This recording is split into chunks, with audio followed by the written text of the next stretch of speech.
Bonjour à tous, comment allez-vous? Aujourd'hui on se retrouve pour faire le bilan du Pumpkin Autumn Challenge et pour que je vous présente ma palle du Cold Winter Challenge. Je pense que vous aurez compris que j'aime les challenges saisonniers. Sans plus tarder, commençons avec... Je crois que j'ai lu 16 ou 17 livres pour le Pumpkin Autumn Challenge. C'est le plus que j'ai jamais lu pendant un challenge, même s'il durait 3 mois. Donc il y avait quand même, voilà, à peu près 5 livres par mois. Ça va pour moi, c'est raisonnable. Mais quand même, j'ai lu beaucoup de bouquins en rapport avec l'automne, en rapport avec le Halloween, Creepy Spooky. Je vais vous montrer tout ça. Le premier menu, c'était l'automne frissonnant avec comme première catégorie Hurlons dans les bois, et j'ai lu les deux premiers tomes, enfin les deux seuls tomes de ça, de Stephen King, que j'ai adoré. La deuxième catégorie, c'était la crypte des morts vivants, et j'ai donc lu 3 livres. J'ai lu La Faucheuse, que je ne peux pas vous montrer puisque je l'avais emprunté à la bibliothèque, que j'ai beaucoup aimé. J'ai lu Carrie de Stephen King, que voilà, il est passé comme une lettre à la poste on va dire. Et j'ai lu Frankenstein de Mary Shelley, et ça fait toujours du bien, un petit classique. Le deuxième menu, c'était l'automne douceur de vivre avec comme première catégorie Creepy Spooky Halloween, et j'ai lu 4 livres. J'ai lu White is for Witching de Hélène Oyeyemi, j'ai lu Bodies of Water de V.H. Leslie, j'ai lu Paranoia de Melissa Belvigne et enfin La Cave de Natasha Preston. Donc je vous listerai en barre d'infos tout ce que j'en ai pensé et voilà le lien vers mes updates lecture puisque je vais pas trop détailler. En général c'était de bonnes lectures sauf Paranoia qui a été une grosse déception. La deuxième catégorie de ce menu c'était Fall in Love et j'ai lu 2 livres. J'ai lu Attachments de Rainbow Rowell et Autobiography de Christina Lauren. J'ai adoré les deux. On avait ensuite le menu L'automne enchanteur avec comme première catégorie Légendes d'ici et d'ailleurs, et c'est là où j'ai complètement changé de palle puisque je n'ai pas du tout lu les 2 livres qui étaient prévus. Si vous voulez savoir ce qui était prévu, bah, je vous mets le lien de la vidéo que j'avais faite palle en barre d'infos. Mais j'ai lu à la place The Song of Achilles de Madeline Miller et Le souffle de Midas de Alison Germain, et tous les deux parlent de la mythologie grecque. J'ai complètement changé, j'étais dans la mythologie nordique et je me suis retrouvée avec de la mythologie grecque, mais c'est celle que je préfère. J'ai beaucoup aimé les 2 livres. Et enfin, la dernière catégorie c'était Féerique Citrouille, et pour ça j'ai lu A Monster Calls de Patrick Ness et Keeper of Lost Cities de Shannon Messenger, le tome 1. Pareil, les deux je les ai adorés, mais c'est vrai que j'ai eu un gros coup de cœur pour Keeper of Lost Cities et du coup j'ai acheté les tomes 2 et 3 que je vais probablement lire sous peu. Pour vous faire un petit débriefing, c'était vraiment un challenge très sympa que j'ai beaucoup aimé. Quasiment toutes mes lectures étaient des excellentes lectures. J'ai beaucoup aimé les thèmes des menus, j'ai trouvé qu'ils étaient vraiment intéressants et franchement je pense que je le referai l'année prochaine si j'ai l'occasion, s'il est reconduit, parce que j'ai vraiment beaucoup aimé ce challenge. Passons à ma palle du Cold Winter Challenge parce que c'est quand même pour ça qu'on est là. Le Cold Winter Challenge est à nouveau organisé par Margot Liseuse qui l'a déjà repris depuis plusieurs années. Il est du 1er décembre au 31 janvier, 2 mois, donc c'est pour ça que ma palle sera moins conséquente que celle pour le Pumpkin Autumn Challenge, puisque entre 3 et 2 mois il y a quand même une sacrée différence. Il y a donc 4 menus et j'ai réussi à trouver des livres pour les 4 menus et j'en ai aussi rajouté. Pour le premier menu, Stalactite ensanglantée, il faut se diriger vers des thrillers ou des polars. Et j'ai choisi de lire Le Crime de l'Orient Express de Agatha Christie puisqu'il sort au cinéma et que j'ai très envie d'aller le voir. Je me suis dit je vais faire un combo, je vais lire le bouquin et ensuite je verrai le film. Le Crime de l'Orient Express, ça parle d'un meurtre dans le train L'Orient Express. Et si vous connaissez un petit peu le style d'Agatha Christie, il va y avoir une enquête assez haletante et des personnages assez intrigants.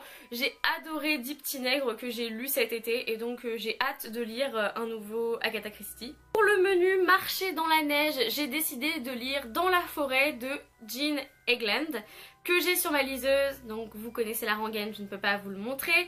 Il m'a été conseillé, très fortement conseillé par mon amie Rada du compte Bookstagram Rada Livresque, et donc j'ai trouvé qu'il rentrait bien dans cette idée de nature writing et je ne sais absolument pas de quoi ça parle dans la forêt, je dois l'avouer, mais j'aime bien me lancer aussi les yeux fermés. Pour le menu La magie de Noël, ça a été très difficile de trouver un livre parce que j'adore la fête de Noël, mais je déteste lire des bouquins qui se passent à Noël, des livres sur Noël.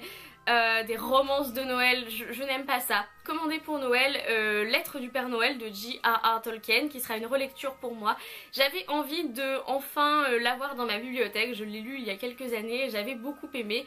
Donc je me suis dit une petite relecture, ça rentre dans la magie de Noël.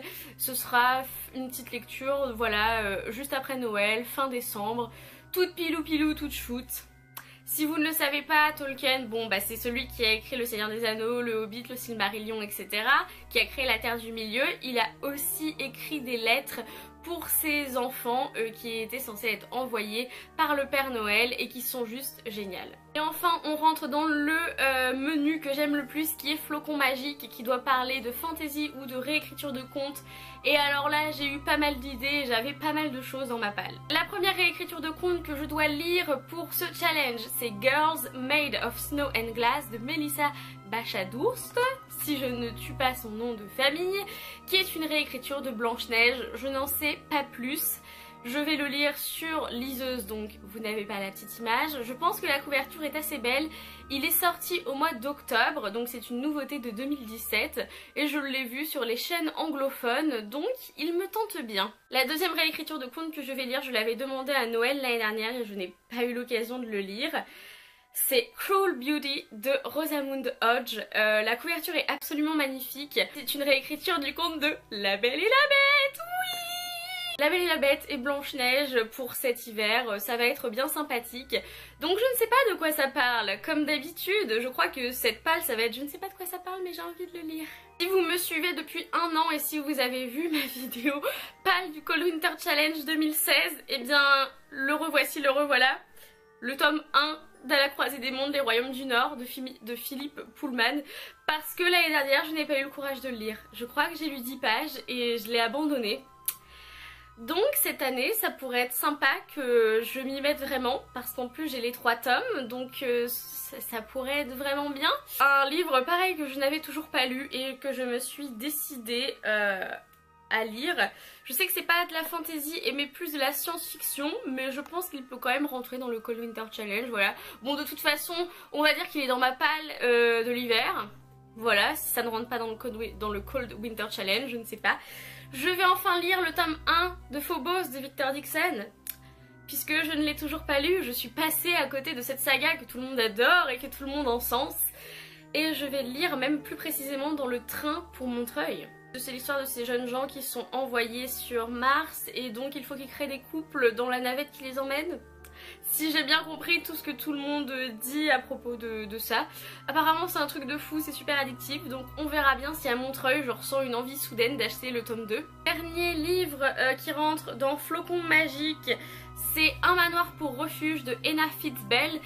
Puisque c'est l'histoire d'une jeune fille qui voyage dans un manoir quand elle est endormie. Donc il y a un petit côté magique. Voilà. Je trouve que l'idée de manoir, l'idée de rêve et de voyager dans son rêve, je sais pas, ça fait hiver pour moi. Alors là ça n'a plus rien à voir avec le Cold Winter Challenge, c'est juste un livre que je vais lire en hiver. C'est Milady de Winter, le tome 1 de Agnès Mauprey.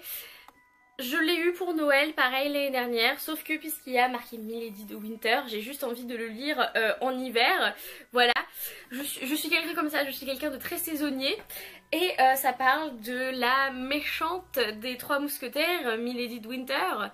Donc, j'aime bien que ce soit historique. Je lis très peu de BD et là je vais lire de la BD, c'est un truc de fou, c'est historique. Si j'aime bien, et ben j'enchaînerai sûrement avec le temps. Et voilà, c'est tout pour le résumé de mon Pumpkin Autumn Challenge et la transition vers le Cold Winter Challenge.